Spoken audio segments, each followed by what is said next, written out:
Right then, the right-back situation is one of Manchester United's primary concerns. It's one of the positions that United simply have to go to the market to try and buy someone that instantly improves our starting 11. That was something that we didn't manage to do last summer when we finished 19 points behind Manchester City. We bought a load of backup players. This time we need to do it. We're currently looking at Ashley Young being the first choice right-back. I'm not going to get into Ashley Young on this one, but he's our first choice right-back at 33. His legs can't handle it. He doesn't have the required quality. Diogo Dalot only played 1,000 minutes of league football this season. Antonio Valencia has already left the club. United completely lack any sort of right-hand side threat. That's for both from the full-back and from the wing position, but mainly from the full-back area. We're looking at other defenders like Darmian, who probably could play right-back pretty well for us. Rojo, who could help at least fill in defence going. So there's an absolute desperation to bring in some cover. Phil Jones can't really play there. Chris Smalling can't really play there. In the terms of what we've got coming through in the academy, there's some really good players. You're looking at Leo Connor. I think he's going to be a future Premier League player. That could be with Manchester United. I see Ethan Laird, who's a 5-star potential player. And I've also got Brandon Williams, who, although I think he'll probably come through as a left-back, can also play right-back and right midfield as well. So those are lads that I would expect to be looking at coming through. But it's just that this desperation is not there for us. This desperation means that they're not quite ready to go in straight away right now, which is when we really need them and when you would really hope to try and get them in. So we need to look to a right back. We need to look to signing a right back. And I think there's a couple of obvious options. I think obviously Thomas Meunier has been heavily linked with Manchester United. He would represent a pretty decent option for us. Everyone probably by now knows my favourite is Aaron Wan Bissaka. I'd love to see him in a Manchester United shirt. And then a bit of a random one, I'm looking at Hakimi. So let's get into the players then. Let's look at what they're all about. Look at their strengths, we'll look at their weaknesses, and we'll see who we think is going to be the best fit for United. Now, if we look at Thomas Meunier, so apparently he's a Manchester United fan, desperate to seal a move to United ahead of Arsenal after watching his beloved United at Old Trafford this season. HLN have also reported that the Paris Saint-Germain fullback made the pilgrimage to Old Trafford a few times during the last campaign. Meunier has come out and said that he would like to stay at PSG. That's kind of normal, I guess. He says, we've been talking about a new contract extension for a while, but there's no offer on the table anymore. I'm ready to stay in Paris, everybody knows. They also claim that United are preparing a €25 million bid, and they would like to get the deal done quickly. 27-year-old would reportedly prefer a move to United over Arsenal because he supported us. Aaron Wan Bissaka then, obviously one of my favourites for the club to sign. Gary Neville has endorsed United's pursuit of Aaron Wan Bissaka, but says he will cost a fortune to sign, and that's in the Evening Standard. And he said, he's a massive talent, and the club, to be fair, have always signed young, emerging British talent. I don't think that they should change that, and it would seem to me that the club would like to go back down that route, and he is definitely one for that. So, for me, Gary Neville's absolutely bang on. There's more to it than that, and we're going to get into the specific strengths and weaknesses of the guy. But Aaron Wan Bissaka does represent that proven in the league, young English talent that's going to go on to the next level, and that for me is where Manchester United generally do some of our best business. So I would definitely like to see that. Finally, a bit of a wild card out there, one that we haven't seen yet linked to Manchester United, is Achraf Hakimi. Obviously, Real Madrid player, been on loan in the Bundesliga this season, predominantly plays at left-back, but plays left-back and right-back. And I think there's got a couple of interesting stats that we could look at and see where he would come in.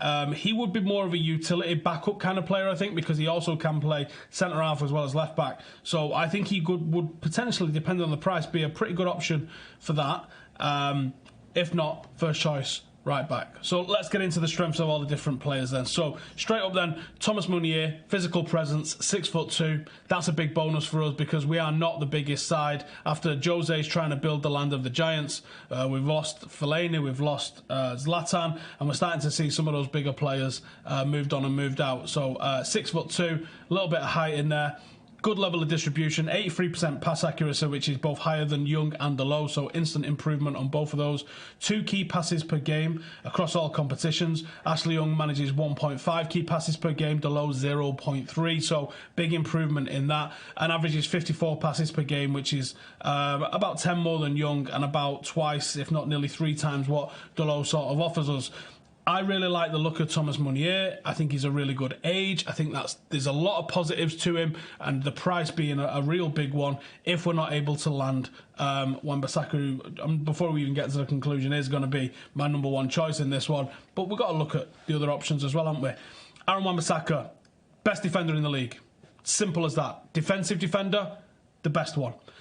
Third most tackles in the league with 129. Only Ndidi and Idrissa Gueye have managed more, and I like both of them two guys as well. 3.7 tackles per game across all competitions. Young is 1.6, Dalot 1.5. 2.4 interceptions per game across all competitions. Young is 1.6, Dalot 0.6. There's a lot to like about this guy. He's a stand-up defender. He stays on his feet to the right time, but he does like to go to the ground.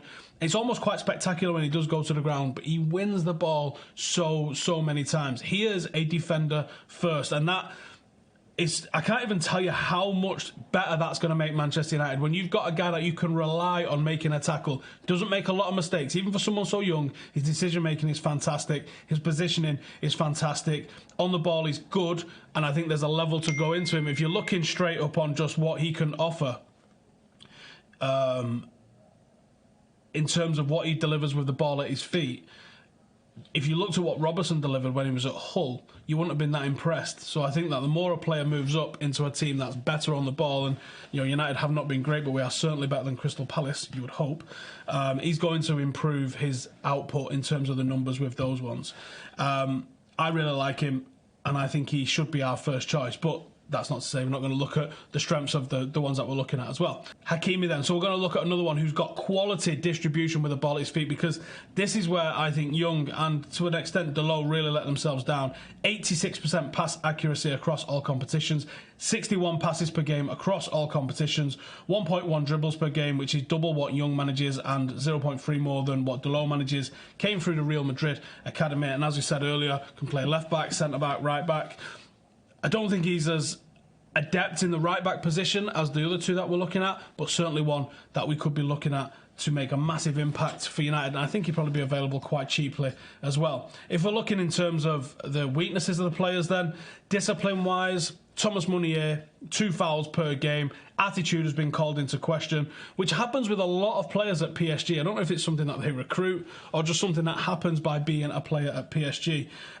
He did go and praise the support of rival fans of Marseille and then refused to apologise about it ahead of a PSG game. That's a crazy one. Another weakness, possibly, is that he'll be 28 in September. Now, does that mean he's a good short-term option that allows the likes of Ethan Laird to come through in behind? Maybe that's the case. I don't think he's old, certainly. He's obviously got 5 years on Ashley Young, so I think that there's something in it, but it is a factor that we have to consider. Wan Bissaka, let's look at the weaknesses of Wan Bissaka then. Probably a bit of a lower quality of distribution compared to some of the others, but this is a guy that's quite often trying to find Zaha, or he's trying to put it into a pretty piss-poor Crystal Palace attack. So his distribution is 73%. It is lower than the other two. Dispossessed 1.1 times per game, which means caught in possession with the ball, which is more than Young and also more than Dalot. And only 0.4 key passes per game across all competitions, which is obviously lower than Young and Dalot. And I think there's mitigating factors for that one. And I would like to see how that does. If he was given the opportunity for England, which I think he fully deserves, I think that you'd be able to really gauge him off rather than Crystal Palace, when you're going to see him with a team that likes possession quite a lot. With Hakimi then, dispossessed 1.3 times per game. This is in Germany as well. Only 0.7 key passes per game and 1.4 unsuccessful touches per game, which is actually double what both Young and Dalot offer as well. So a little bit of a weakness there with a couple of those players. But we're being honest here. We're trying to find the right solution for United. Conclusion then, I think if you look at Meunier, you're looking at a player that is in the peak of his career. PSG are probably going to end up selling the guy, and probably willing to sell the guy, so he's probably going to come cheap. You've got to question his attitude. You've got to question coming out and say, can you imagine he said something like he said about Marseille, about, say, Liverpool or City? I mean, you can't imagine anyone praising City's crowd, can you? But imagine he come out and praised an opposition crowd. That would be a bit weird and a bit hard to take, especially if they refuse to apologise for it. That's a little bit crazy. Aaron Wan Bissaka, massively talented, 21 years of age, Premier League proven. Really kind of messed up Timbo's loan at Crystal Palace by just being brilliant. As I said, Premier League proven. Probably going to cost somewhere in the region of 50 to 60 million due to his age and his profile, and obviously him being English. And then with Hakimi, bit of a different option to both Meunier and Wan Bissaka.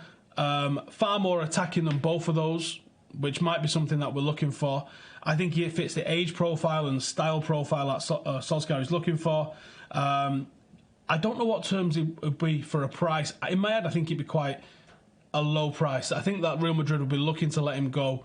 The fact that they've allowed him to go on loan for 1 year, and supposedly there's another year in the mix as well there at Dortmund, I think you could probably get him out of there. Not Premier League proven. I think if you have to look at what's available out there, and I think those three are very realistic transfers for Manchester United, Aaron Wan Bissaka is everything for me. And I know that Manchester City are now interested in him, and I couldn't blame the guy if he went to go and replace Kyle Walker at Manchester City. I just think he's so perfect for what United need, and he's such an incredible upgrade on what Ashley Young delivers that for me, Aaron Wan Bissaka is the one that I want to see in a United shirt. If he costs 50 million, not asked. If he costs 60 million, not asked. He's probably good value. You might get 10 or 12 or 13 years out of the guy. It would be a sound investment. Defensively, you ain't finding a better defender in the Premier League. Attacking, yes, there is some work to be done on him. I'm hoping that the low stats that we see is because he's in a team like Crystal Palace, and I would like to see those improved. We'll probably see them with England. You might see them if he joins Manchester United. Thank you guys for joining us. Make sure to subscribe. I'll see you in the next one. Laters.